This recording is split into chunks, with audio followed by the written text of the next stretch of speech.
Good day and welcome to the Southwest Airlines third quarter 2020 conference call. My name is Chad and I'll be moderating today's call. This call is being recorded and a replay will be available on southwest.com in the Investor Relations section. After today's prepared remarks, there will be an opportunity to ask questions. To ask a question, you may press star then 1 on your telephone keypad. To withdraw your question, please press star then 2. At this time, I'd like to turn the call over to Mr. Ryan Martinez, Managing Director of Investor Relations. Please go ahead, sir. Thank you, Chad, and I appreciate you all joining us for our third quarter call. In just a moment, we will share our remarks with you and then open it up for Q&A.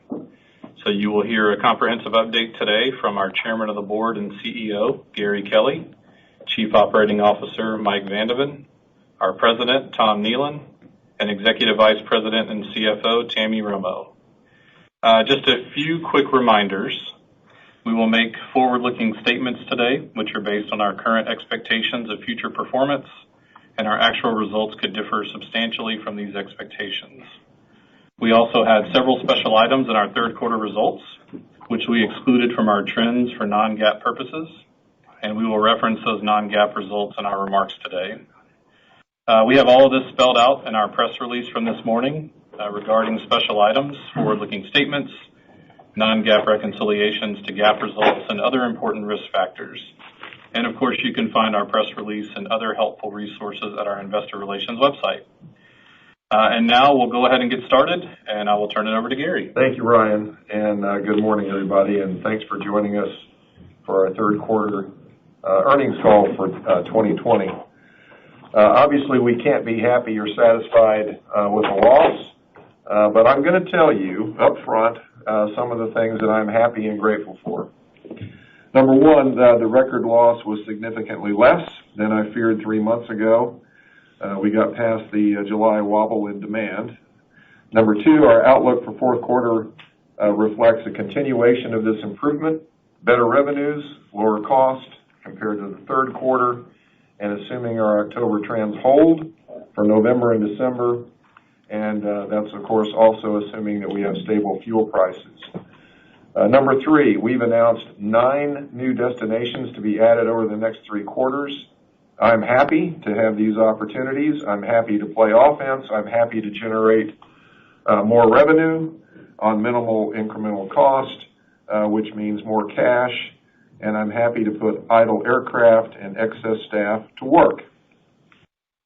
Number 4, I'm happy that there's still a chance that we can preserve pay, jobs, and service by Congress extending the payroll support program for another 6 months. Getting that support extended is a top priority. I'm hopeful it will happen quickly so we can terminate work on our Plan B, which is to press our unions to sacrifice with concessions in order to prevent furloughs, as we currently are roughly 20% overstaffed. Number 5, I'm happy that finally we seem to be nearing the ungrounding of the MAX. Number 6, I'm happy that we have the scientific evidence to provide comfort and assurance that it is safe to unblock the middle seats, which will happen on December the 1st. And the scientific support arrives as demand continues to improve, which should absorb our 50% increase in seats offered for sale. And our models show that this will be revenue, cost, and operating profit positive, and that all makes me happy too. I'm happy that we have at least 3 years of cash, and I know it's borrowed money, but that should see us through this crisis. And if we have to, we can borrow more. Number 8, I'm happy that we're uniquely prepared for this environment with our business model. We have low costs, low fares, no hidden fees, and nothing to hide. No second class, the nation's best route system, the nation's largest airline, 97% domestic, and better prepared than ever to serve business travelers when they return to the skies. And then finally, I'm enormously grateful for our people. They've done a phenomenal job monitoring and adjusting this airline. They've done a phenomenal job running a superb, safe, on-time, high-quality operation. They've done a phenomenal job serving our customers with industry-leading hospitality. And finally, I'm grateful for their resilience and their perseverance and their devotion to our cause.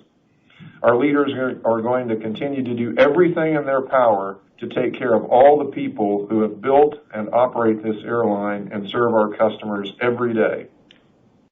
Job one is keeping our company financially strong and healthy and with perpetual competitive advantages. So those are a sampling of my favorite things, and yes, the worst may be behind us, and I hope there are no more surprises. And yes, we have a long way to go, but we will get through this, we will survive this, and we will emerge with the best balance sheet and the best business model to compete and thrive in the post-pandemic world. And Mike, Tom, and Tammy have a lot to share with you, so I'm going to wrap up and turn it over to Mr. Mike Vandeman. Well, thanks, Gary. And go ahead and gloat over the operation, Mike, because it is absolutely superb. Well, I hope that's one of the things that's also made you happy. So this quarter really was the first full quarter of the year where each day our plan was to operate all the flights as scheduled. You know, we were able to get out in front of the schedule changes that we made during the quarter, and we got our crew schedules and airport staffing adjusted. We had all of our customers reaccommodated well in advance of that actual operation. And so as a result, the operational performance was just magnificent. It was arguably the best overall performance in Southwest history. You know, pre-Labor Day, we were flying roughly 2,800 trips a day, post-Labor Day around 2,000, and we published just over 19,000 extra flight sections during the quarter. And our on-time performance for the quarter was 94.4%. That led the industry, our best performance since 1992. Our bag handling was the best in our history. We carried roughly 12.4 million bags, and we only had a bag claim for a lost or damaged bag for about 0.02% of them. So that's 2 claims for every 1,000 bags carried. And that is superb service, and you don't have to pay extra for it. The reliability of our service and the hospitality of our people resulted in a Net Promoter Score of 80.7%, and that's the highest in our history. So it's just a testament to our people. You know, in this environment, it was full of pandemics, politics, of social issues, general anxiety, and our people, they come to work, they take care of our customers, they take care of each other, they take care of Southwest Airlines, and I'm just very, very proud of our Southwest team. So in addition to running a very reliable operation, we are equally focused on cost efficiency. We executed both voluntary separation and extended time off programs in the third quarter. Those programs were very successful. They reduced our operational staffing just over 25% as we begin the fourth quarter. We have roughly 734 airplanes on property. We have about 100 of those in long-term storage. That includes the 34 MAX aircraft. And those aircraft were selected based on their maintenance profiles and the near-term heavy checks. And so the point of all of that is that we can cover the variation of daily flight activity in the fourth quarter at optimal staffing and optimal aircraft maintenance profiles while continuing to produce very high on-time performance results. You know, we've actually been doing some extensive operations research into the cost of executing the flight schedules at varying staffing levels and aircraft productivity levels and on-time levels. And historically, we'd assumed that an on-time performance in the low 80s really optimized our cost profiles. But some of the most recent research that we've been doing is indicating that our optimal cost profile may occur when our on-time performance is in the upper 80s. So that's really an exciting opportunity that we would have that would foundationally improve both schedule reliability for our customers and our employees, as well as minimizing our operational cost execution. So turning to the MAX, several major milestones have been completed. The certification flights are done. The Joint Operations Evaluation Board has met. They've given their recommendations for training. The Flight Standardization Board has considered them. They've issued their draft report for pilot training requirements, and that report's out for comment through November 2nd. And after that, a final report needs to be issued. There's bound to be a couple of open regulatory items that they need to be addressed, but ultimately an airworthiness directive and instructions need to be issued that would allow for an ungrounding. As you know, there's no timeline, but we're hopeful that that happens before the end of the year, but it could be early next year. In any event, our process is the same as we've previously discussed. We have to put all these requirements into our manuals. We have to receive FAA approval. We have to schedule and complete pilot training for roughly 7,000 pilots. We have maintenance work to do to bring our own MAX aircraft out of long-term storage and into an operational status. And we'll be doing operational readiness and validation flights on the aircraft before they return to revenue service. We also have 34 undelivered aircraft from Boeing that they have currently built, and we're working with them on an updated delivery schedule. Our process is going to be deliberate, structured, and we're expecting it to take 3 to 4 months between an ungrounding and the aircraft being in revenue service. When they are ready for revenue service, they'll replace the 700s. We've got significant operational experience with the aircraft. It is our most cost-effective aircraft. It is our most reliable aircraft. It is our most environmentally friendly aircraft. And it's our most comfortable aircraft, so we really look forward to flying it again.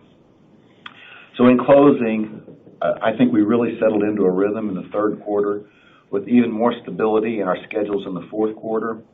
Our aircraft and our people resources are better aligned with our commercial needs. Our customers are getting the best value in the industry, low fares and superb reliability, and that's delivered by our kind and caring people that will treat our customers like family and keep them safe during their journey. And that's the Southwest team, and as I said, I'm just really, really proud of them. And with that, Tom, over to you. Okay, well, thank you, Mike. Good morning, everybody. I'm also very proud of the Southwest team. It's a core like we've never had operationally, so congratulations to all you guys. There's a lot I'm going to cover, so I'm going to get right into it. So our third quarter revenues, as you've all read, were down 68% year over year, which is actually a pretty decent improvement versus the 83% decline we experienced in the second quarter.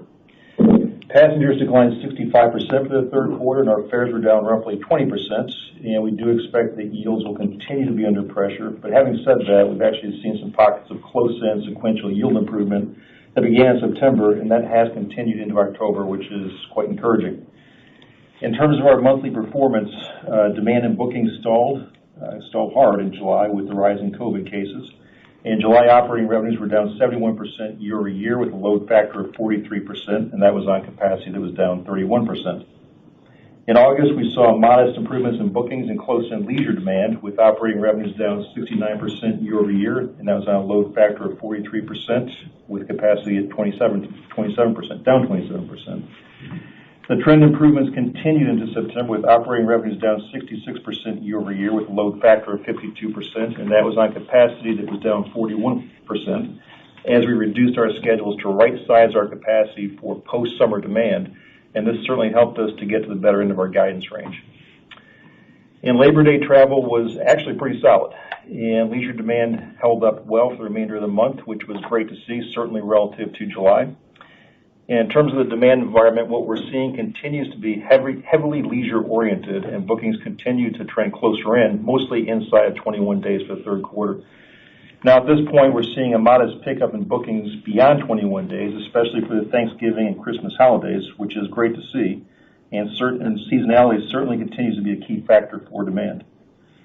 Now, I think as you expect at this point, our business travel continues to be very weak, and our corporate managed travel was down 89% for the quarter, which is consistent with the second quarter, and we expect business travel to remain down significantly through the end of 2020 and well into 21. Now, I'll talk more about this in just a few minutes.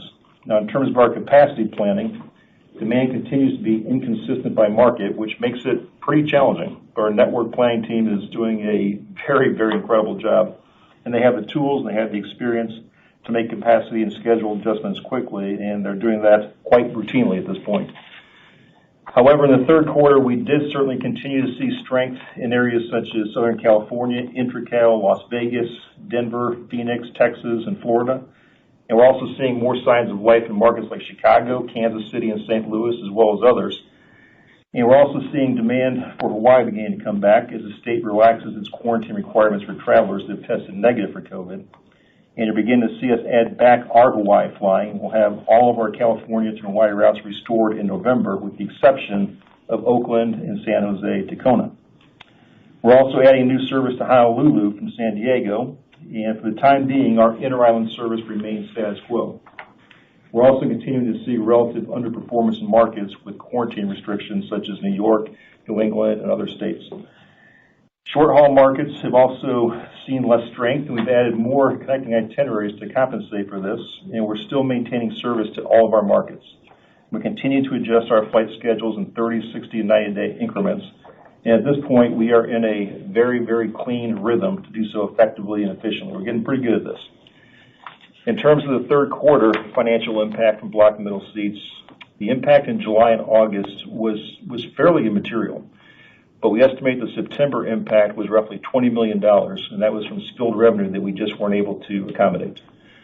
But similar to what we did in the second quarter, we added nearly 19,000 additional flights, as Mike mentioned, during the third quarter to capture as much of the demand that otherwise would have been spilled. And the results were pretty good, with over 75% of those flights covering their variable costs and helping to reduce our cash burn. So to close out the third quarter, I just want to hit on our other revenue, which was down 19% year over year. As you might expect, ancillary revenues trended almost right in line with the passenger decline that we've experienced, especially for products like early bird and upgraded boarding. Now, revenue from our Rapid Rewards program was down 43% year over year, but we're actually continuing to see strong performance from our co-brand credit card. In fact, revenue from the card spend in the third quarter performed quite well and was down only 12% year over year. Obviously, cardholder acquisitions were down substantially simply due to fewer customers as well as tightened credit approval rates, but we still added new cardholders, and our attrition rate has held steady. So our overall credit card portfolio continues to perform very well despite some very clear and obvious challenges. Okay, so enough on Q3. Fourth quarter. I would say that we are cautiously optimistic about steady, modest improvements in leisure revenue trends going into the holidays. October demand and bookings have held up well compared to September, and that's despite the lack of a big holiday weekend in October. We don't have much of October left to book at this point, and we expect operating revenues to be down approximately 65 to 70% year over year, with an estimated load factor of 50 to 55%, and with ASMs expected to be down approximately 45% year over year. At this point, November and Thanksgiving travel is booking pretty nicely. November operating revenues are currently expected to be in the down 60 to 65% range year over year, with a load factor in the 50 to 55% range, and that's with capacity expected to be down roughly 35% year over year. So as you all know, Thanksgiving travel dates fall completely in November this year, which gives November operating revenues a 3 to 4 point head start versus last year due to the calendar shift. We have less visibility into December, but at this point we're seeing a nice early trend in holiday demand. And I'd say at this point in the booking curve, our book load factor for the Christmas holiday period is roughly in line with prior years, but of course that's on much lower capacity. So we can't extrapolate that for the full month, but hopefully virus case counts will stay under control, and that gives you a sense of the type of leisure demand that we're seeing for holiday peak travel periods. We also expect a more significant negative financial impact from block and middle seats in October and November as demand continues to improve. So for October, we're estimating a $20 million impact to pre-tax results and a $40 to $60 million impact in November. So our ability to add flights during the Thanksgiving travel period is pretty limited. So we're not able to capture the customer demand that we're seeing in our markets. So we're spilling that revenue opportunity. As you've seen from our most recent schedules, we've adjusted our December schedule to better match capacity to demand. We're expecting December ASMs to decrease 40 to 45% year over year. So in total, fourth quarter ASMs are expected to be down roughly 40% year over year. So we aren't ready to provide a lot of color on December at this point, but we will provide an 8K investor update sometime in mid-November. I do want to share a few thoughts on corporate travel. First off, we achieved yet another milestone recently with the launch of the Amadeus GDS platform, which is the last of our 4 new GDS platforms. So Southwest fares are now available on Apollo, Galileo, WorldSpan, and now Amadeus. And I will tell you that throughout the entire pandemic, this entire experience, our corporate sales team hasn't slowed down a bit. In fact, they've been extremely active working with corporate customers, and the travel management companies. And without a doubt, I can tell you there is a lot of energy and there's a lot of excitement about having Southwest fares available on the GDS channel. So as it stands today, the vast majority of our corporate accounts continue to have travel restrictions in place, and they are telling us that they expect a modest return to travel over the next 6 months. But having said that, I can tell you that we're seeing over 90% of our large corporate accounts traveling today, although on a dramatically reduced level, but they are beginning to travel. We're also beginning to see the corporate booking curve flatten out a bit, which signals to us that customers are gradually becoming more confident in booking future travel. Now, we don't have a crystal ball, and you have the same data we have, but our expectation is that domestic business travel will continue to return slowly, and perhaps by the end of 2021, our assessment is that domestic business could be in the range of down 50 to 60%. Now, whether or not business travel returns to 2019 levels in the next 2 or 3 years is anyone's guess, and there are a lot of opinions on this. But there could very well be a 10 to 20% structural reduction in business travel coming out of COVID that could take several years to rebuild. But I got to tell you, from a Southwest standpoint, there is still a lot of upside for us since we're competing in a channel where we've never competed before. You know, the Southwest experience, the customer experience at Southwest is firing on all cylinders, and the Southwest Promise is a very big part of that. And our customers are continuing to share very, very positive feedback about their travel experience. And Mike mentioned this, but we continue to have the highest brand Net Promoter Score in the industry. But in addition to that, we are significantly outpacing the entire industry when it comes to the DOT customer satisfaction rankings. So in the last monthly report published by the DOT, we were best in the industry with a ratio of 3.97 complaints per 100,000 passengers boarded. Now, just to put that into context and perspective, our closest competitor was almost twice that, and the closest network carrier had a ratio of almost 6 times more complaints than we did. And just as it's always been, that's because of our people, that's because of our hospitality, that's because of our culture, that's because of the quality of the operation, but that's who we are. So I do want to spend a few minutes talking about the Southwest Promise because I think it's a really important and really timely topic. So as you know, we require face coverings and a health declaration before traveling. We have extensive cleaning in airports with physical distancing at the gates, as well as a physically distanced boarding process. Every aircraft is equipped with an air distribution system that introduces fresh outdoor air and HEPA-filtered air into the cabin while in flight. And what all that means is the air in the cabin is being exchanged every 2 to 3 minutes, and the HEPA filters remove 99.97% of airborne particles, and that's similar to what you find in hospital operating rooms. Our enhanced overnight aircraft cleaning requires 6 to 7 hours of labor each night on every plane in our fleet. We are applying an electrostatic disinfectant and antimicrobial spray on every surface that's been certified to last 90 days, but we're applying it every 30 days, or 3 times what's required. We clean the lavatories and tray tables on every aircraft before every flight, and we're blocking middle seats through November 30th. So that's the Southwest Promise, and we just know a lot more today than we did 7 months ago, and now we're seeing all the medical and the scientific research, and it's very clear that the aircraft environment is one of the safest indoor environments anywhere in the world. And when you think about what we do every day, whether it's shopping, going out to eat, live sporting events, there really is no other environment where you're going to find the conditions and all the precautions that you're going to find on an airplane. You know, Gary talked about our partnerships with UT Southwestern, Stanford University School of Medicine.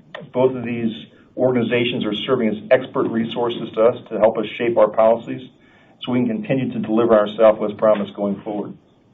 The latest bulletin by Harvard School of Public Health concluded that wearing face masks as part of a multi-layered approach offers significant protection. We also have new research from the Department of Defense on how airflow systems combined with HEPA filters effectively make the risk of contracting COVID-19 on an aircraft extremely, extremely low, even if every seat is occupied. So the science on the issue is pretty clear at this point, and with the data and knowledge that we now have, we feel very confident in making the decision to begin selling all available seats beginning December 1st. And I do want to be really clear, we would not have made this decision without the overwhelming data that makes clear that this does not put our employees or our customers at risk. We couldn't possibly do that with a clear conscience, and we wouldn't do that. But we do have confidence in our decision based on all the medical expertise, studies, research, and partnerships that are in place that this is safe and that this is the right approach going forward. So tomorrow we will begin communicating with every customer who has booked a flight beyond November 30th. And if a customer is uncomfortable with us selling all seats and wants to cancel their flight, we'll give them a full refund, no questions asked.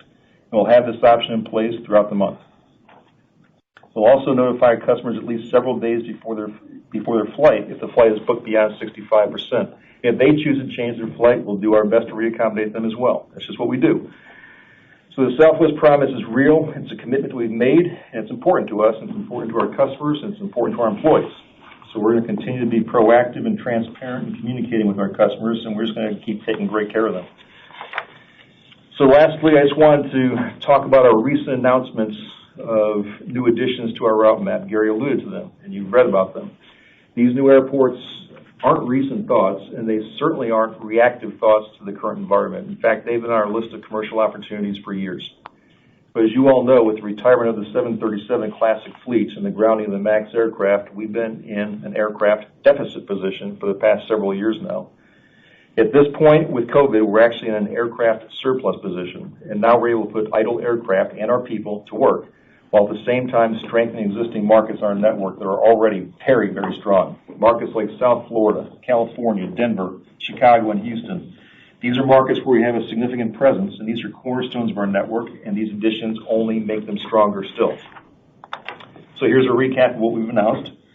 Year-round service to Miami and Palm Springs begins November 15th. These are leisure-oriented markets that strengthen our successful operations in southern Florida and California. Seasonal service to Hayden, Colorado, and Montrose, Colorado begins December 19th. These are markets that expand on our successful Denver operation and provide really strong seasonal revenue opportunities when we typically have idle aircraft time. And in the first half of 2021, we'll add service to Chicago O'Hare and Bush Intercontinental, and this allows us to reinforce our commitment to these cities and markets, similar to how we operate in the LA Basin, Oakland and San Francisco, the Boston area, and in DC and Baltimore. And as part of our earnings release today, we've also announced our intent to begin serving Colorado Springs, Colorado, Savannah, Georgia, and Jackson, Mississippi, all slated to begin service in the first half of 2021. And all these new airports are great opportunities for Southwest, and we have a long list of others that we intend to tackle as it makes sense. And each of these new airports are natural extensions that plug in really well to our existing network. So with that, I'm going to turn it over to Tammy to take us through the financials. Thank you, Tom, and hello, everyone. I'll round out today's comments with an overview of our cost performance, fleet, liquidity, and cash burn before we move on to Q&A. Before I begin, though, I'd like to extend a huge thank you to all of our Southwest warriors. You all are performing magnificently despite the challenges of this pandemic. The $1.2 billion net loss we reported on both a GAAP and non-GAAP basis this morning certainly speaks to the staggering impact the pandemic has had on air travel demand and our business. Our GAAP results included two large special items: payroll support program proceeds of $1.2 billion, which was mostly offset by $1.1 billion in charges for our voluntary separation and extended emergency time off program, as well as our normal fuel hedge special items. Speaking of our voluntary programs, I'd also like to thank our more than 15,200 employees who participated in these important programs to reduce our cost and cash burn. It has been emotional to see so many of our Southwest family members depart, and we are very, very grateful for their dedication and service to our incredible company. We are determined to make them proud and are focused on emerging from this pandemic stronger than ever. We had a strong 25% total participation rate by our employees in these two programs combined. And in addition to helping us cut our costs, the extended leave program gives us a lot of flexibility should the business recover faster, and we determine we need to recall employees. We had more than 4,200 employees elect the voluntary separation program, our September 30th headcount of nearly 58,000 full-time equivalent employees is down nearly 3,200 compared with June 30th, which illustrates about 75% of voluntary leave participants left the company during third quarter. Virtually all of the remaining employees have separation dates by year end.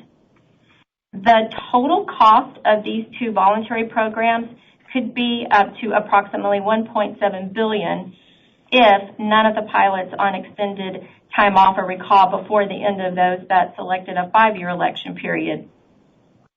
The NPV of the program through 2025 exceeds $2 billion if there are no employees recalled early from the extended emergency time off program.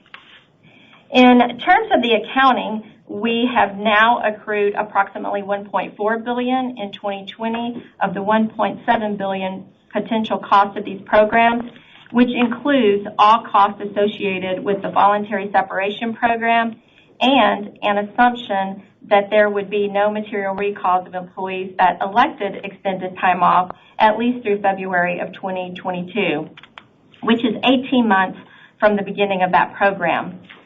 We accrued approximately $300 million in second quarter and $1.1 billion in third quarter, which are reflected as special items in our non-GAAP results in both quarters. The remaining $300 million of program costs are related to employees who elected extended time off for longer than 18 months, which consists solely of pilots.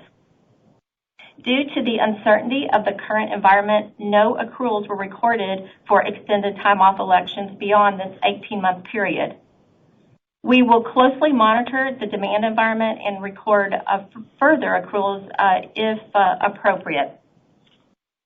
We made cash payments to employees of approximately $195 million in third quarter, leaving our accrued program costs at about $1.2 billion. We expect our cash payments to be approximately $300 million in fourth quarter, about $500 million in 2021, and up to approximately $700 million in 2022 and beyond. In terms of the cost savings from these programs, we expect salary, wages, and benefit cost savings of approximately $550 million in second half 2020, $143 million realized in the third quarter, and over $400 million in fourth quarter.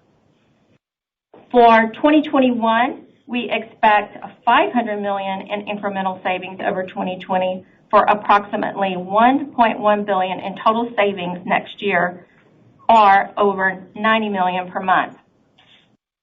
We expect the annual run rate savings from our voluntary separation program to be roughly $500 million beginning in 2022 and beyond. And savings for the voluntary extended emergency time off program could be up to almost $600 million in total for 2022 through 2025 if no employees are recalled from the extended emergency time off program. So the savings opportunity and flexibility the programs provide are substantial. We also recently shared that we are seeking the equivalent of a 10% pay reduction across all work groups in 2021, which would represent cost savings of at least $500 million beginning next year. These cost savings are crucial, especially in our largest cost category, as we aim to preserve jobs while achieving necessary and meaningful cost efficiencies in this suppressed capacity environment so that we are better positioned for a healthy and faster recovery. For third quarter, our overall cost performance was strong as we remain laser focused on managing our costs. Excluding special items, our operating costs decreased 30.1% year over year to $3.4 billion and increased only 4.1% year over year on a unit basis. Our third quarter capacity was down 33% year over year, which resulted in approximately $330 million in reduced costs for our variable, flight-driven, non-fuel expenses, and that's primarily in salary, wages, and benefits, maintenance expense, and airport costs. We realized further cost savings driven by the actions we've taken in response to the pandemic. I already covered the cost savings from our voluntary leave program, which was $143 million in third quarter. By parking aircraft, we were able to defer flight hour-driven maintenance activities and further reduce our maintenance expense, which was included in the $330 million I mentioned previously. We also reduced our third quarter other operating expenses by more than $100 million by cutting advertising spend, technology projects, and discretionary spending. Our cost performance continues to benefit from significantly lower energy prices, which saved us $257 million in third quarter alone compared with our expectations for third quarter fuel costs at the beginning of this year. Our third quarter fuel price was $1.23 per gallon, down 84 cents or 41% year over year.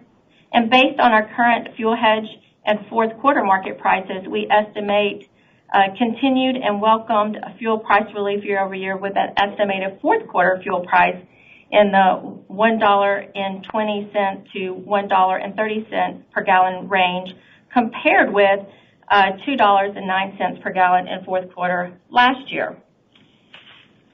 Our fuel hedging portfolio continues to provide insurance against spikes in jet fuel prices with material upside protection, no floor risk, and very manageable fuel hedging premium expense.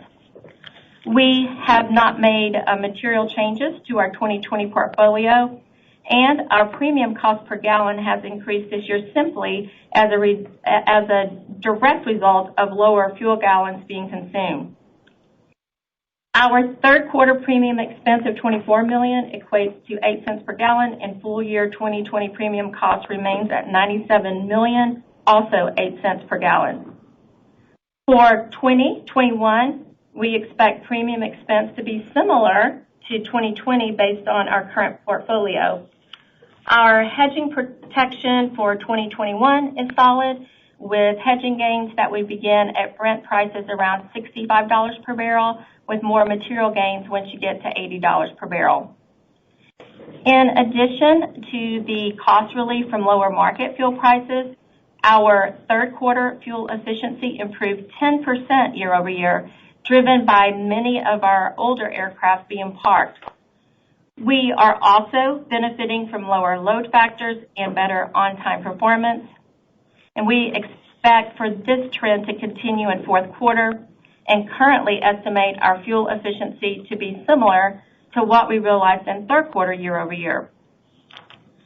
Excluding fuel, special items, and prior year profit sharing, third quarter operating costs were down 17% year over year, which was towards the better end of our guidance range, and increased 23.4% year over year on a unit basis, driven primarily by the significant reduction in capacity. Based on current plans for fourth quarter 2020 capacity to decrease approximately 40% year over year, fourth quarter operating expenses, excluding fuel and oil expense, special items, and profit sharing expense, are expected to decrease in the range of 20 to 25% year over year. This represents a sequential improvement from third quarter, driven primarily by lower capacity and additional cost savings from our voluntary leave programs. Our swift self-help actions have reduced our 2020 cash outlays by approximately $8 billion compared with our original plan. Our 2020 operating expenses, excluding fuel, special items, and profit sharing, are expected to be down $2.8 billion this year compared to plan. The benefit of fewer fuel gallons consumed from less capacity has driven fuel savings of more than $1.5 billion. We have reduced capital spending by $2.4 billion, taking into account proceeds from sale-leaseback transactions and supplier proceeds received, and the remaining savings are driven primarily by the suspension of dividends and share repurchases. In addition to these self-help actions, we benefited from the significant drop in fuel prices this year, which we estimate will save us another $1 billion in fuel costs compared with our expectations at the beginning of the year. That brings our total fuel savings compared with plan to more than $2.5 billion and our total cash outlay savings to approximately $9 billion compared with original plans. I am very proud of the Southwest team and their diligence to realize these meaningful cash savings. Our effective tax rate for third quarter was 25%. The CARES Act allows any losses created in 2020 to be carried back 5 years for a refund of taxes paid beginning in 2015. And as a full cash taxpayer for the past 5 years, we will be able to take advantage of this CARES Act provision with our projected 2020 net losses. Further, as our corporate tax rate was 35% prior to the passage of tax reform in 2017, our 2020 tax rate is trending higher than our year-ago rate. This was due to the net loss carryback provision being applied to a higher prior year tax rate that drives a larger tax refund. We currently estimate our annual 2020 effective tax rate to be in the range of 24 to 26%. Turning to fleet and CapEx, we continue to be well positioned with our fleet flexibility over the next several years, whether through retirements to adjust to lower demand or through our ability to return aircraft to service to ramp up capacity if the environment supports growth. As a reminder, our interim agreement with Boeing from earlier this year is that we will take no more than 48 aircraft through the end of 2021. The environment has not improved since then, and it's certainly safe to say that we do not need 48 aircraft next year, at least for growth.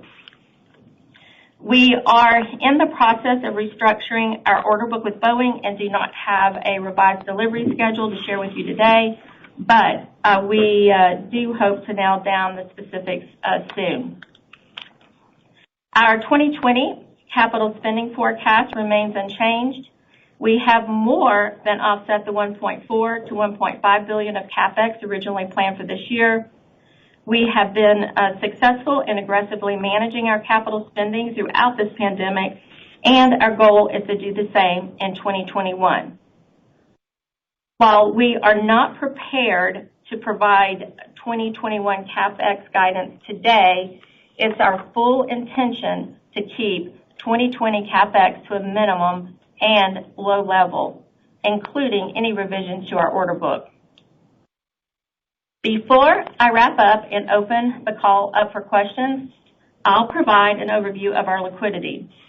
We ended third quarter with cash and short-term investments of $14.6 billion, and including our fully available $1 billion revolver, liquidity of $15.6 billion. Since our last earnings call, we issued an additional $1 billion of unsecured debt, raised $121 million through an aircraft secured financing, and received our full allocation of payroll support program proceeds. We ended the quarter with a total of $10.9 billion in debt on our balance sheet, leaving us in a net cash position of $3.7 billion with leverage of 54%. We continue to have approximately $12 billion in unencumbered assets with approximately $10 billion in aircraft. And this doesn't include the significant value from our Rapid Rewards loyalty program. We remain laser focused on reducing our core cash burn, and for third quarter, our average core cash burn was $16 million per day, which was a sequential improvement from our rate of $23 million per day in second quarter. This improvement was driven primarily by strengthening close-in leisure demand and booking trends. And based on the strengthening of our fourth quarter revenue trends thus far, coupled with cost savings from our voluntary employee leave programs, we currently estimate core cash burn for October to be approximately $12 million per day and fourth quarter to be approximately $11 million per day. And remember that our core cash burn calculation does not factor in certain changes in working capital. During fourth quarter, we expect the most notable working capital change not included in our average daily core cash burn of $11 million to be driven by payments made for our voluntary employee leave programs, which will be nearly $300 million. We also anticipate normal seasonal swings in our air traffic liability balance with an expected seasonal drop-off in bookings later in the quarter due to the post-holiday slower time period, which could cause our cash burn, including working capital, to be higher than our core cash burn estimate of $11 million per day. Our current cash balance is $13.7 billion, which factors in a $500 million bullet maturity debt payment that we repaid earlier this month.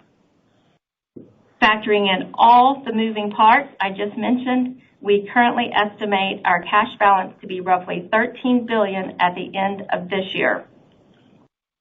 And finally, we expect to have about 590 million weighted average shares outstanding in fourth quarter, which is an increase of 27 million shares from second quarter due to the May 1st issuance of 80.5 million shares, which was included in the weighted average calculation for only 2 months in the second quarter. So in closing, we are proud to still have the U.S. industry's strongest balance sheet. We are the only domestic airline to be rated investment grade by all 3 rating agencies, and our goal remains to protect our balance sheet and investment grade rating. We must see a significant rebound in revenues as we covered today, but our efforts to boost liquidity, add new low-risk pools of revenue, and ongoing focus to reduce costs and cash burn provide a solid foundation when they do allow us to rebuild our predominantly domestic network. While we've got a ways to go, our people have the grit, resolve, and determination to carry us through this pandemic. And with any luck, the worst is hopefully behind us.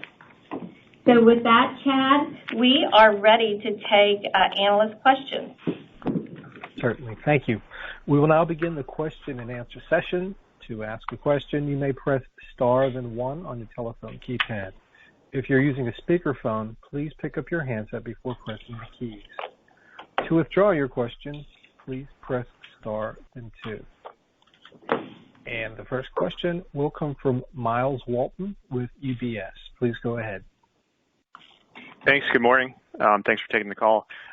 Take a question. I'm curious, could you comment on the moves at Houston and O'Hare in the context of the aspirations of the corporate travel and how much those two are interconnected? I understand what you said about having the capacity of planes that you didn't used to have, and now you have a surplus and you put them there, but it does seem like the two are probably more connected than not. Could you just elaborate?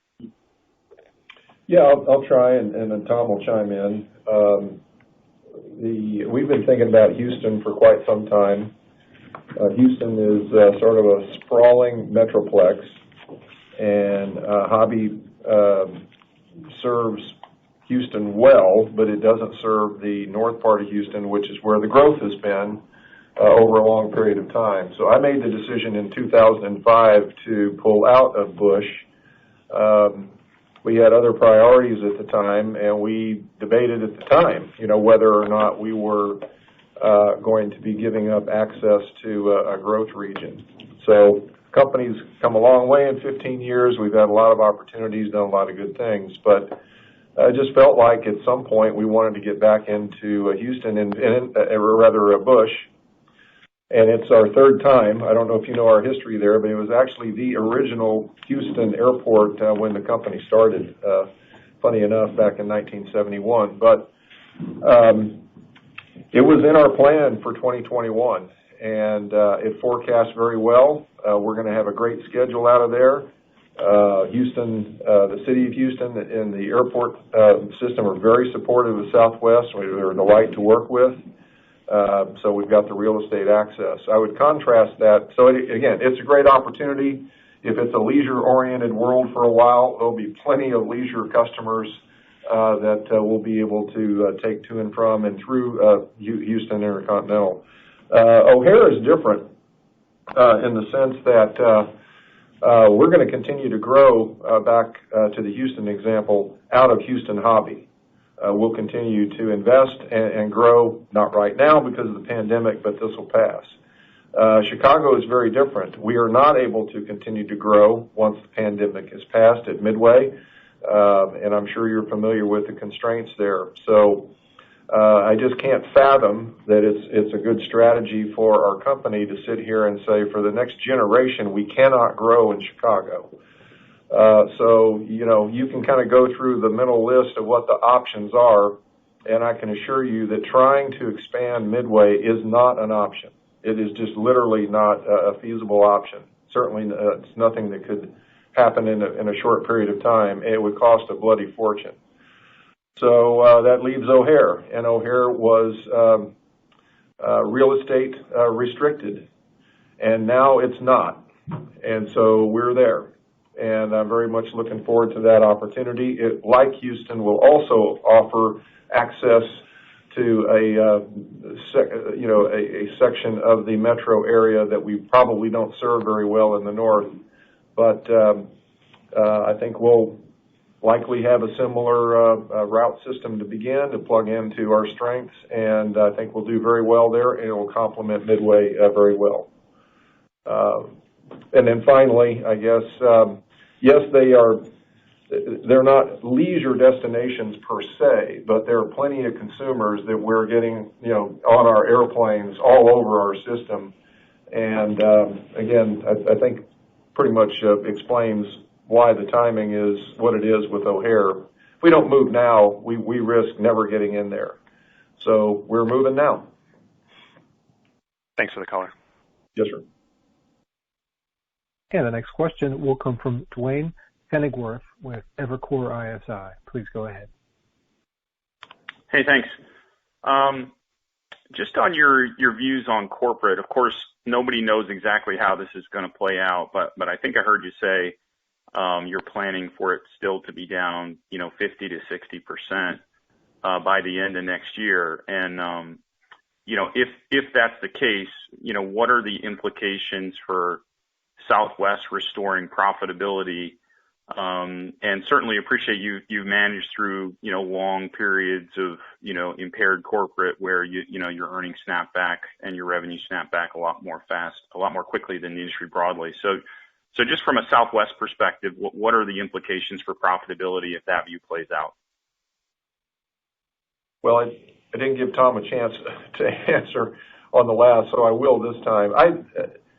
I'll just make one point, Tom, which is we're positioned now in the corporate market to be a real player. And I think as that corporate market begins to recover, we will capture a larger share of that recovering market than our handful of competitors, number one. But number two, it's what I covered in my overall remarks, which is we are low cost, we're low fare, we're very well suited to serve the consumer, and I have been delighted to see how our yields have been improving here without the business customer. So I wouldn't at all assume that we can't be successful with a smaller mix of business travelers and the implication on the fares there at all. I think we're perfectly suited to operate in this environment and have. Mm-hmm. We've operated in recessionary environments before where business travel was depressed and recovering and performed very nicely. But Tom, what? Well, I think you kind of characterized it pretty well. I think that I really do feel like we have a great opportunity in the large corporate managed travel business. I just feel like we've been so under indexed there. We're going to get more than our fair share. So I think that's a big deal. But I think this is part of the reason, we're going to have to live longer, if you will, off of leisure travel. And that's part of the reason we're looking for new revenue pools. And that's part of the very strategy we have. And we have some pretty clear criteria for the markets that have been on the whiteboard for a while and that we've chosen to go out. We've already vetted these things financially and operationally, but what they've got to do for us is deliver quickly. So, first they need to contribute quickly to reduce cash burn versus, longer startup markets, 2-3 year startup markets. These have got to be, low startup costs with quick payback. And they've got to strengthen the existing network. We've got to have more connectivity coming from these other new stations. So we're trying to find ways to fill in the capacity gaps, if you will. But I think that the corporate market will come back, and we're going to be stronger than you might have seen in the past. But that's why we're doing these new markets as well, I think. Thanks. And then if I could sneak in a follow-up, can you just remind us on the 48 MAX you were slotted to take, and understand that number may change, how many of those 48 are built today? Thanks for taking the questions. Yes, hey Dwayne, there's 34 that are currently built that have not been delivered to Southwest. Thank you. The next question comes from Helane Becker with Cowen. Please go ahead. Thanks very much, operator, and thanks very much, everybody, for taking the time. Just on a follow-up question on the business traffic, what milestones do you think we should watch to see how you're doing in that new segment? And I don't mean it from a recovery perspective as much as I mean it for, increasing share and seeing, what we should look at so that we know that what you're doing is working, I guess. Well, I'll tell you what I'm looking at and what our team is looking at is we're looking at contracts. We're looking at contract compliance. So we're looking at just the sheer number of new business travelers that we're getting. We're looking at the relationships, the interactions with our corporate travel partners. So, externally, I'm not sure exactly what you should be looking at, but I know how we're going to run the business, and it is really, it's a pretty tight way to run the business, but we are really looking at number of engagements, number of interactions, new contracts signed, contract compliance, and just year-over-year revenue growth. And by the way, what are we doing to make sure the customer is really satisfied? So any one-off kind of things we need to be doing to satisfy that customer, we're going to do it to satisfy them because we intend to take market share. So I'm not sure exactly how I'd look at it if I were you. Certainly we'll report on that for you in terms of our business performance versus leisure. But internally, we've got a pretty myopic, a pretty very narrow set of things we're looking at that we're executing against. Yeah, Helane, I don't know I'm really adding anything. I think we will manage that like you would expect, and then I'll defer to Tammy and Ryan to decide how they want to share the information. But we would want to measure our growth, and we would expect that growth rate to be easily double-digit. So we'll set high goals for ourselves. But the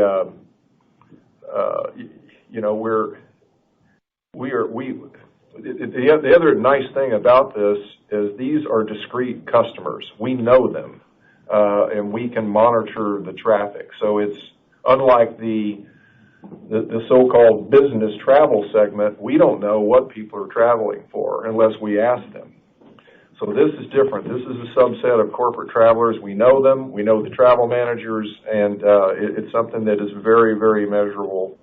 I don't think we have enough experience right now to set a meaningful goal for a year other than a target. So as we gain some experience here, I think we'll know better whether or how effective our approach is and be able to make adjustments. But the pandemic has messed all that up, as we all know. So we'll get our feet under us here and I think be able to set some realistic goals, and Tammy and Ryan will decide how they want to share all that. But I do think that just as we do, you'll be looking at, this is GDS data. This is GDS data, so you can look at the ARC data just like we look at the ARC data and see how we're doing, picking up share, not picking up share. But, Gary's right, it's growth, and, we intend to grow. Okay, that's really helpful. Would you look at signing up or partnering with an international airline at some point as a predominantly domestic airline? Do you think your business travelers would want that, or are your business travelers and corporate customers predominantly domestic U.S.? Well, I think that at some point, I think we've talked about this several times, I think, publicly. Oh, many times, yeah. I'm sorry? Many times. Yeah, we think that code share partners, airline partners would be a good thing for us, both inbound and outbound. Certainly, as we start to work with the more international corporate customers, they do a lot of international travel, which is really unaddressable by us today. So, having a good code share partner would be a good thing. It's not our priority right now, given what's going on with international and given what we're trying to do with some other priorities. But, yeah, I mean, it would absolutely be a nice thing for us to have in our back pocket, if you will. Thank you. Thank you very much. I appreciate your help. Yep. Next question will be from Hunter Kay with Wolfe Research. Please go ahead. Hi, everybody. I'd like to continue this theme of the corporate stuff. And Tom and Gary, I want to push you a little bit on a couple things. Tom, last year I asked you about agencies, commissions, and their roles, and you implied to me that you weren't really interested in paying a lot of commissions to them. But history would suggest that you're going to have an uphill battle with those people unless they're really incentivized to participate. So do you still feel the same way about that, knowing now what you know? That's part one. Yeah. I think once you get into the GDS world, you're going to be working with TMCs, and that's part of what we do. Now, we do want to make sure that we protect our core business and our core channel, which is Southwest.com. So you're going to see us be very restrictive in terms of white label agencies that will be allowed to work with us in GDS. But I think if you want to be in that world, Hunter, I think that's part of the deal. So we just want to make sure that we're working with the right ones and we're working with the right clients. But yeah, that's not something we tend to turn on to our leisure traveler, if you will. And Hunter, it's a very fair question. I think the other thing that we would argue is we've got a great route network, we have great service, we have great policies. There's just more to it. And we have traditionally been, as you well know, very successful by the customer driving the demand and not the intermediary. So it's a classic, now near 50-year-old Southwest Airlines play. So we feel like we're in a stronger position than ever to be able to execute well on this. But it's a fair question, and we're kind of just getting started at this. But I agree with Tom. I think that's the right way to do this, and I think we're going to be very successful. Okay, and then as a follow-up. I get your point about the customer driving it, but when you think about the ease of use for the TMCs, right? If you're not giving these TMCs the ability to know that they've got full content and to know that they're seeing the lowest fare every time, how are you making their life easier if they're still during the booking process, they still have to go to your website and check that they're getting the lowest fare? Is there a scenario where TMCs, because of partial content, are not going to be able to see the full spectrum of fares that are available to them through that GDS channel? Hi, Hunter. It's Andrew. Right now, 0 to 13 days, all of our content is in the GDS. The TMCs can access our content through the GDS, through our Direct Connect, as well as through SWABIZ. And our competitors also have content which is not in the corporate travel environment. They follow in the GDS, but they're blocking the corporate travel. So if the corporate travel wants to access their lowest fare, they also have to go outside the GDS environment to find those basic economy fares, which usually line up with the fares that we don't have in the corporate environment. So I think our content is like for like overall, and within 0 to 13, it's 100%. Thank you. Another good question, Hunter. We had to call in a lifeline on that one, so thank you. No, I appreciate all the color. Sorry for it's a lot of left field, but I appreciate all the color, guys. Thank you. No, not at all. Very good question. And the next question is from Joseph DeNardi with Stifel. Please go ahead.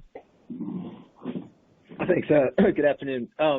Gary, you spoke pre-COVID about the desire to have a more economical, smaller gauge airplane and talked a little bit about the 220. I'm wondering if the opportunities to gain share as a result of COVID, whether that makes the case for the 220 more compelling. Like when you think about playing offense and gaining share, how much more of an opportunity would there be if you had a plane like the 220?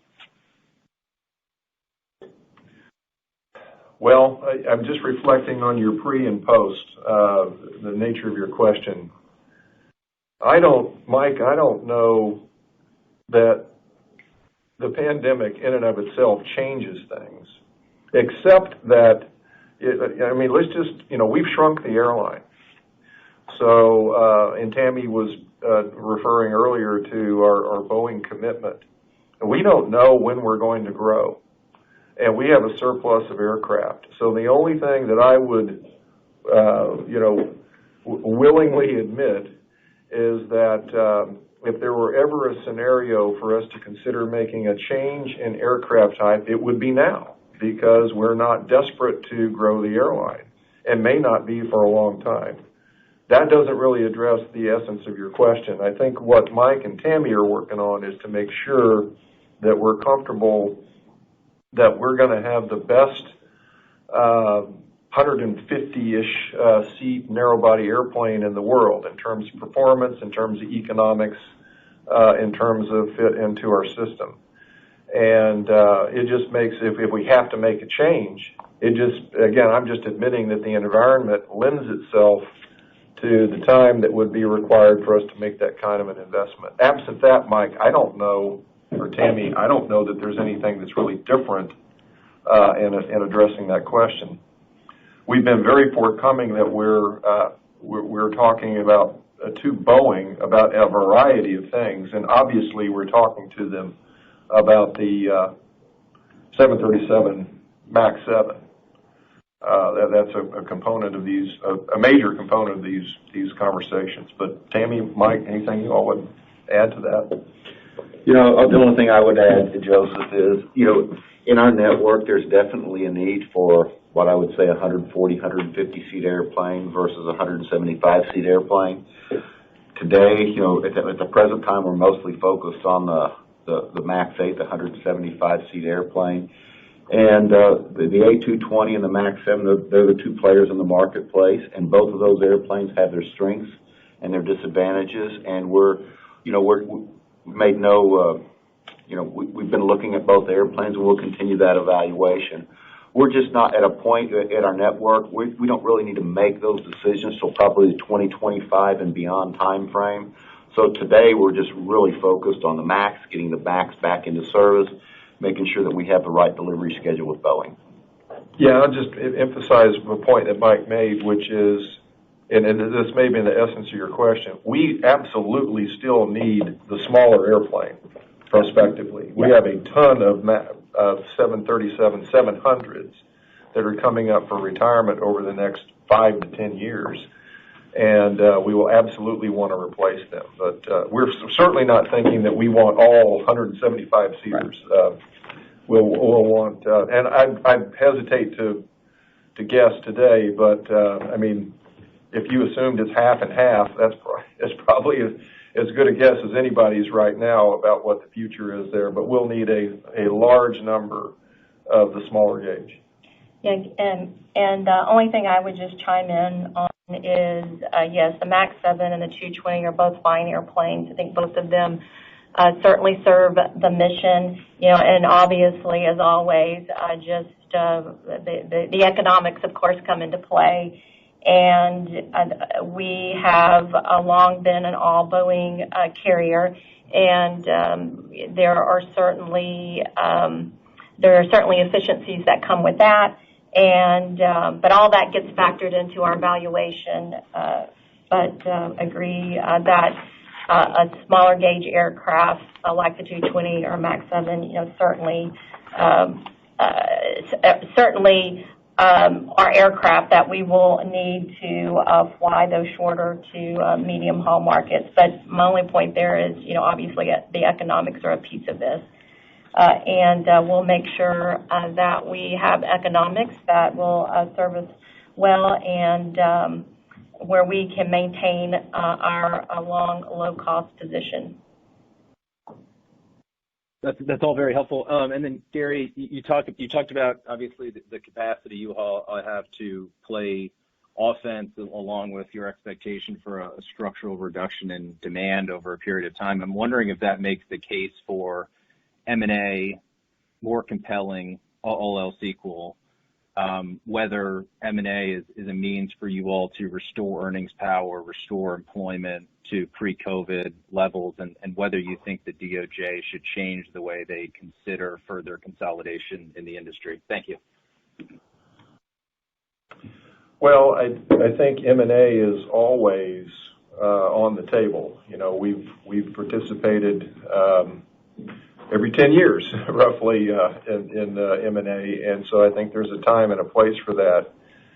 Literally today, I think it's a non-starter, personally. I mean, all you would do is take on massive losses, and the only restructuring that could be done profitably is to buy and shut down, and that I don't think that's feasible or palatable. But and I realize we're all, with your question, you're assuming about, we're all assuming we're going to get back to normal here at some point. So I do think it's a very fair question as to whether or not as for us, as it has been for quite some time, we're not dependent upon an acquisition to grow at all. And I think the number of new markets that we'll be deploying here are evidence of that, and that doesn't even hit the large number of beyond 48 state markets that we were interested in as priorities to these. And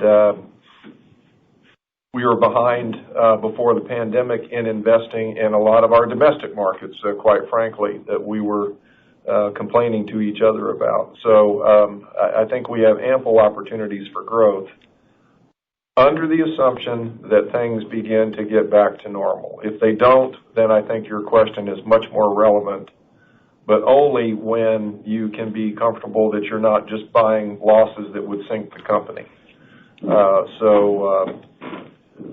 We're just in this uncertain time period where there's just a lot of question marks. On the DOJ aspect of this, there is a failing carrier doctrine that we're all very familiar with, and every airline right now is failing in that sense. So they're not insolvent because of the massive amounts of debt that's been taken on by the industry. But who knows how all this will play out. Right now you have far too many seats that are available chasing far too few customers. So all this has to get corrected.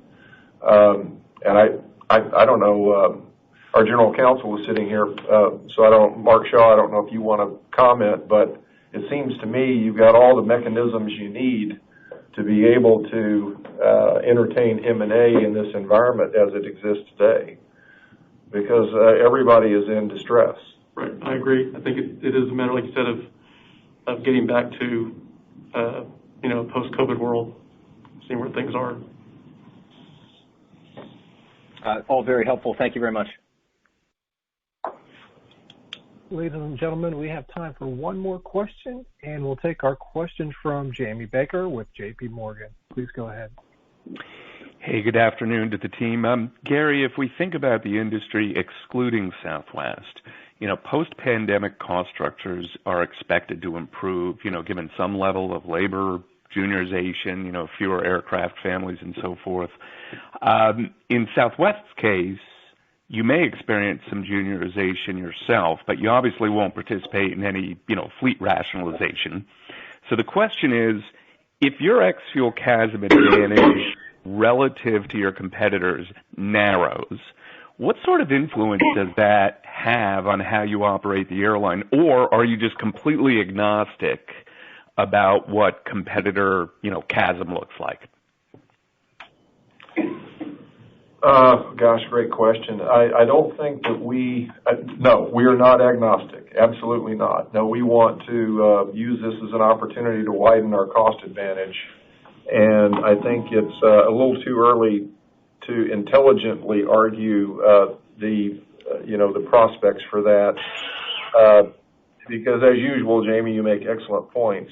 But as we think about late 21, once capacity under an assumption that capacity begins to get back to absorbing our overhead, we're very enthused about the cost environment that we'll find ourselves in at that point. The other thing that I just don't mind sharing is that, as we've said several times, we're negotiating with Boeing. What we want is to have the lowest cost narrow body operation in the world when it comes to an airplane. So the other thing that I know you know very well is that all of our, again, you talked about an industry except Southwest. Well, the whole industry has made investments to match a certain size, and that size is now much lower. So by definition, the cost pressure is going to be there. And I think it just remains to be seen whether what you were describing actually turns out to be true, because that's going to be a difficult challenge.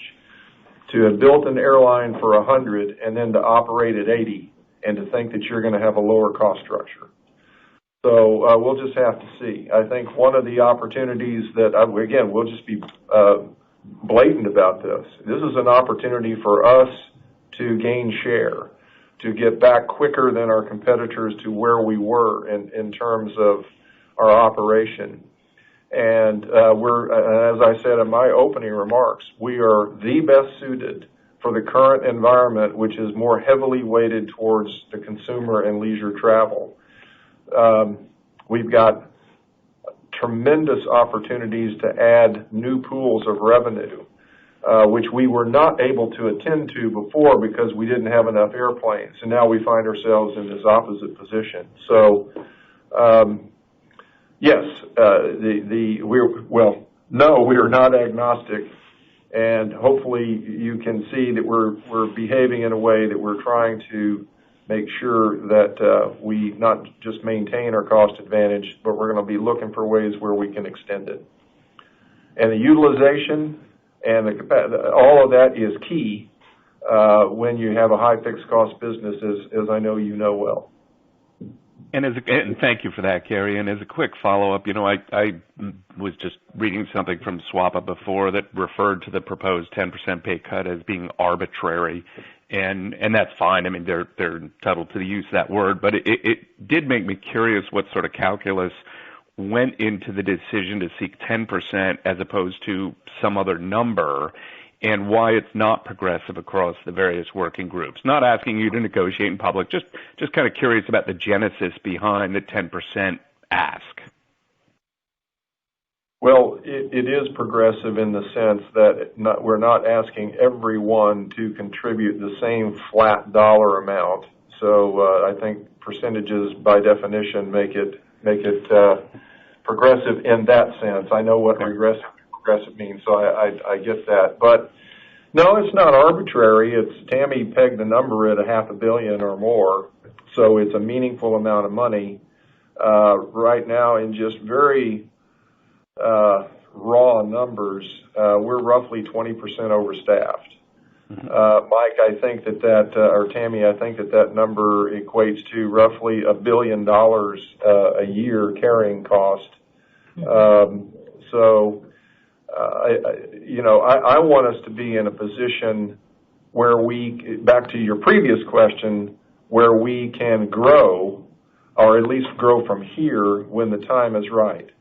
If we downsize the airline, it's much more cumbersome to try to react to that.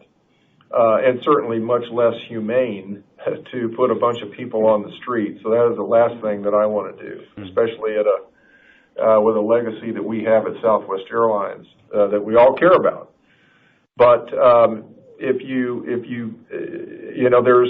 is a cost. First of all, you can't implement a furlough effectively on January 1. So you get some slippage in 2021 in terms of getting a full year benefit of that. The other thing is there is a cost to implement a furlough, both with severance, moving costs, training, all of that is not free. So you kind of do the arithmetic, and if we said, look, we need some relief in 2021, we don't need this for 2 years, is the best judgment we've come up with. Mm-hmm. You can kind of get back to, I'd take $500 million, because you're not going to get $1 billion in 2021 in the first place.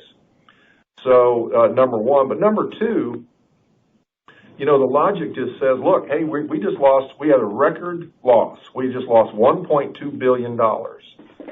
So the logic that I don't understand, which is to say, oh, well, if you can only do $500 million, why do it? Well, then you wouldn't do anything with that logic, number one. And number two is, well, if you come in and ask for a 25% concession or a 50% concession, so you get the point. I think a lot of our logic was, let's try to be reasonable and still empathetic that 10% is a lot to ask for, but it is a lot less than what airlines have traditionally done in terms of the sacrifice that they've asked of their employees.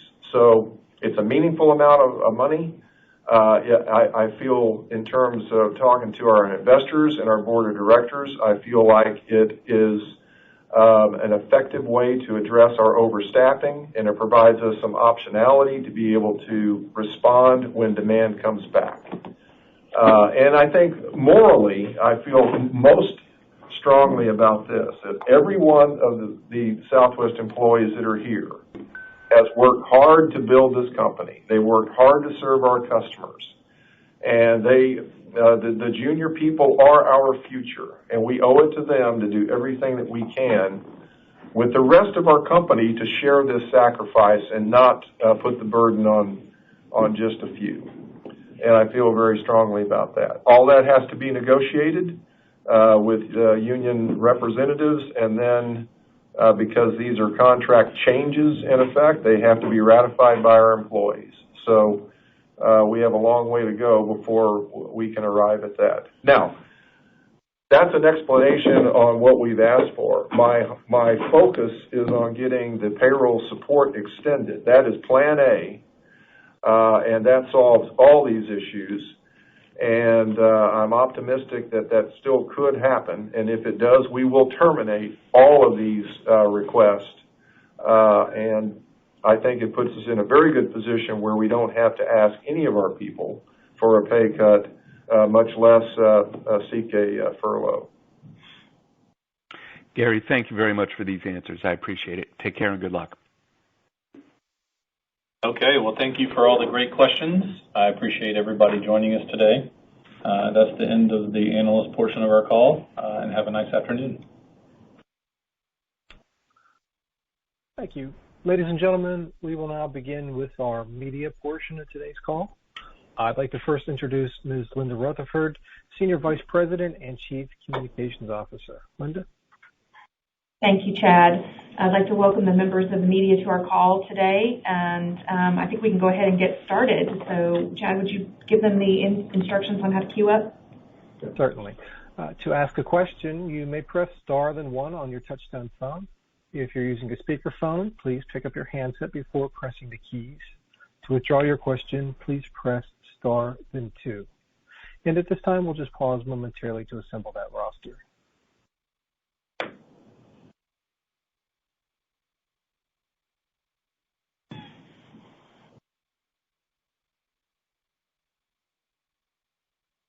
All right, our first question will be from Kyle Arnold with Dallas Morning News. Please go ahead. Hey, Gary. Hey, guys.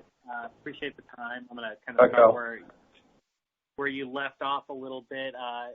Both the flight attendants and the pilots unions have been skeptical and bristled a little bit at the idea of the pay cuts. How likely do you think you are to get a deal before your deadline, and are there other options that could be on the table outside of that 10% reduction in pay? Well, yeah, Kyle, I wouldn't want to speculate on odds here. Obviously, I'm hopeful that we can get what we need to protect our people's jobs. This is an overstaffing challenge, it is huge. We have locations that have twice as many people as they need, as an example. So, and this is a problem that could persist for a long period of time, and it just carries a high cost. Our union reps have a duty to represent. The company has a duty here to first of all maintain the financial health of Southwest Airlines, or it puts every job in peril. So we've got a long way to go. I'm obviously hopeful that we can arrive at something quickly, and the speed is necessary because we're losing money every day, and there's just no time to waste here. What would be best, of course, is for Congress to act, and that way we could stop all of this and focus on operating a great airline here. But in any event, we're going to continue to. We've had great dialogue with our unions, and they're almost all engaged. I'm very grateful for that, and hopefully we can arrive at what I've asked.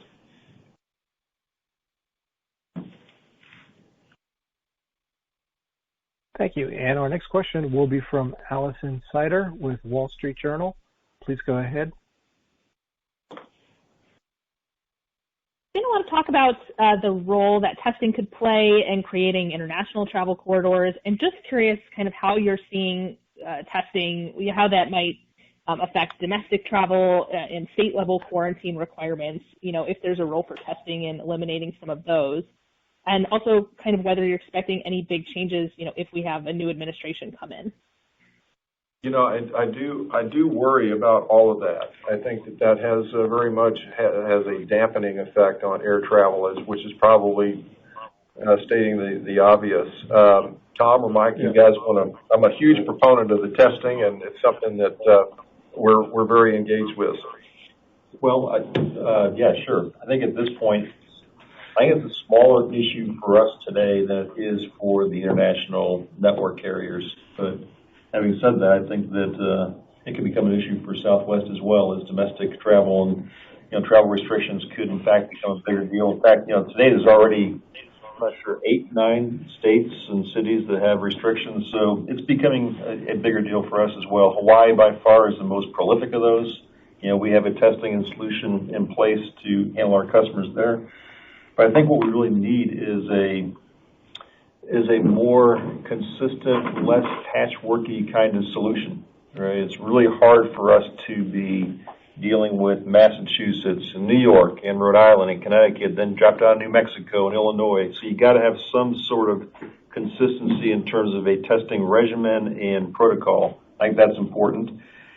And I think that, honestly, I think customers need to know what they're expected to do, what tests they need to take, where they go to get it done, how early before they travel, and all that kind of stuff. So there's a lot that we need to inform customers of to make it something that's achievable. But I think that's where we are. So this is something that I know that is important for us. I think it's important for the industry. I think that's how I'd answer your question, Allison.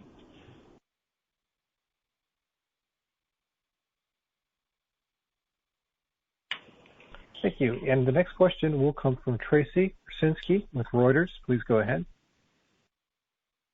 Hi, everyone. Thanks for taking my question. I'm going to follow up on Allison's question on testing.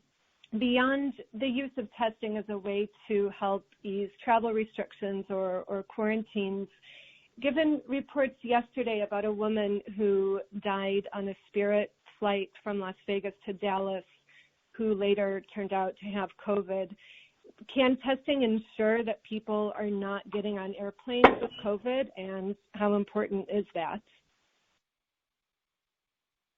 Well, I think it's a layered approach to begin with, and it's a pretty good step forward in determining who's positive and who is not.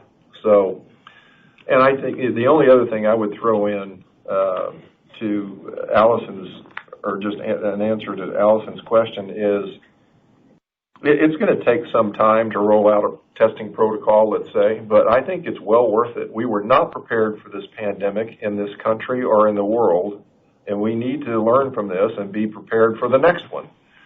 Even if we don't find that we need these testing protocols for this pandemic.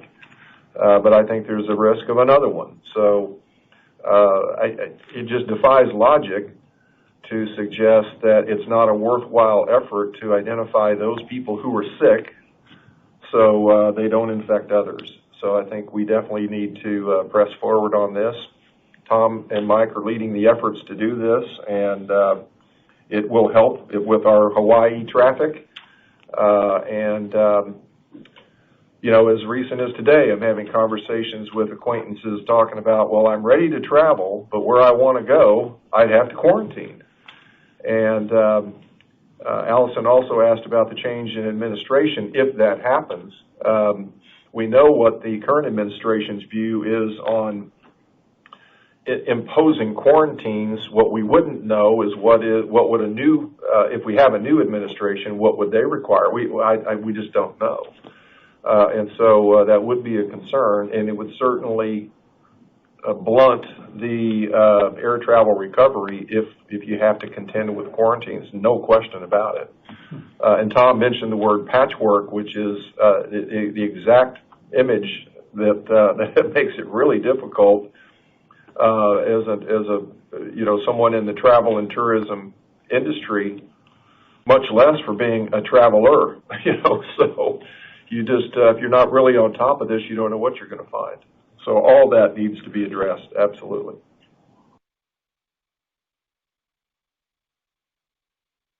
And the next question is from Mary Schlangenstein with Bloomberg News. Please go ahead. Hi, thanks. I just have a couple of quick follow-up questions. Tom, I wanted to ask you first, you mentioned about testing on the routes to Hawaii. Is that something that's in place for Southwest, or you're working on to have the testing done at the airports prior to that? And then my second question is a follow-up. I'm sorry, go ahead. No, I'm sorry, Mary. Go ahead. Finish your question. I was just going to say my second question is to Mike on the discussion of the A220s. You've talked a lot in the past about that, but you said a decision wouldn't have to be made till 2025, and I'm wondering, did you mean a decision not till 2025, or that 2025 would be when you would like to start getting some of the smaller aircraft? All right, so let me jump into the first one, which is how are we handling Hawaii and the at-home, that kind of stuff. So the approach we're taking is kind of a three pieces. One is the at-home tests. The second is we are making people aware of what pharmacies for Hawaii are approved. They are approved providers, if you will. And then the airport in Oakland is actually doing free drive-through testing, which is done day before, 2 days before travel kind of thing. So this kind of gets back to, it's going to be interesting to see how many airports do it the same way, and how do people know what's going on. So the first thing that Southwest needs to do is make sure we have all the most current information out on southwest.com that is very clear for travel from U.S. or from mainland to Hawaii, what you got to do. Our intent is not to get into the testing business. Our intent is to make customers very aware of what the three paths are, whether it's at home. A CVS pharmacy, just as an example, is our partner of record right now with Hawaii. I think Oakland is working with a provider called Color. Is that correct, Andrew? Well, they're working with a provider to provide the on-airport testing. So, Mary, I think I'm kind of forgetting exactly what your question was, but there are three paths for us to be executing our testing with our customers. The big thing is for us to make them aware. Okay, yeah, that answers it. So, hey, Mary, it's good to talk to you. So when I was talking about, we need the airplane on property coming in around that 2025 period. And so obviously, we'd have to make a decision before that. So, within the next year or so, we're going to have to narrow in on what we're going to go do there and weigh all the pros and cons. As introducing a second fleet type to Southwest Airlines, if we decided to introduce an A220, it's a big undertaking for us, not only with pilot training, but with our systems. And in our maintenance program. So we need to spend the next year or so really getting into a deep dive on all those kinds of things, and then coming up with a decision. Great. Thanks very much, Mike. And the next question comes from David Koenig of the Associated Press. Please go ahead. Oh, okay. I think my question was asked and answered, but I have another, and I'm a little bit curious. We're seeing a higher number of cases of the virus now in many states, and I wonder whether your fourth quarter planning, how much that takes into account the possibility of a rise in cases. Would another surge this fall or winter, do you have any idea what that might do to your Thanksgiving or Christmas bookings, your fourth quarter plans? Dave, as I said, the bookings so far, here we are, still pretty far ways out from Thanksgiving, but Thanksgiving and December bookings are actually looking, as I said, modestly optimistic. Things are, getting a little better. And that's in spite of the rise in cases right now. Every day you're seeing it. What we aren't seeing, and Andrew and our revenue management team are looking every day, going back to what did the trend look like in July as an example, when bookings, prior to the spike, bookings were trending really nicely, cancellations were coming down, and we are going back and looking at what happened in terms of the early warning system, if you will, in terms of when we began to see a change, a demand signal change. And we have, we've identified that. We kind of understand what that is. We are not seeing that right now at all. With the spike in cases, we are not seeing the same kind of dynamic that we saw back in July and prior to July. And perhaps that's because you start getting into the mindset of the consumer. Perhaps people just aren't as concerned about it at this point. Perhaps because you're not seeing as many hospitalizations as deaths, although both are rising right now, and I get that. But perhaps people haven't been as concerned about it as they were in the past. Whatever the reason is, what we're seeing in terms of our demand and cancellations is not reflective of an increase in cases that we might have seen in July, as an example. Okay, good commentary. Thanks. Okay, the next question is from Dawn Gilbertson with USA Today. Please go ahead. Hi, good morning.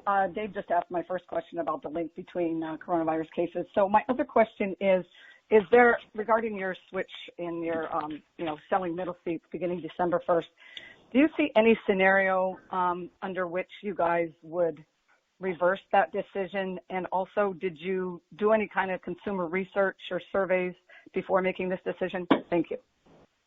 Hey, Dawn, this is Tom. Well, I guess the first thing is I would never say never. Certainly our intent is not to reverse the policy decision. And I think there's a lot of ample evidence for that, good scientific data for that. So I don't think we certainly don't intend to do that. Just give me the rest of your question again, because I had a customer research. Yeah, so we do customer research, I'd say every week, whether it's online or chats and that kind of thing. And our customers totally get the fact that you guys are a business and you cannot survive and make money if you're only selling 2/3 of your inventory. So they don't expect us to do this forever. What they want to understand is our rationale for making the change. And the rationale is the data. And so we have to communicate that. We're not going to be marketing all this, but we need to communicate the rationalization for why we are doing this to our customers. And our customers tend to get it. I mean, they really do.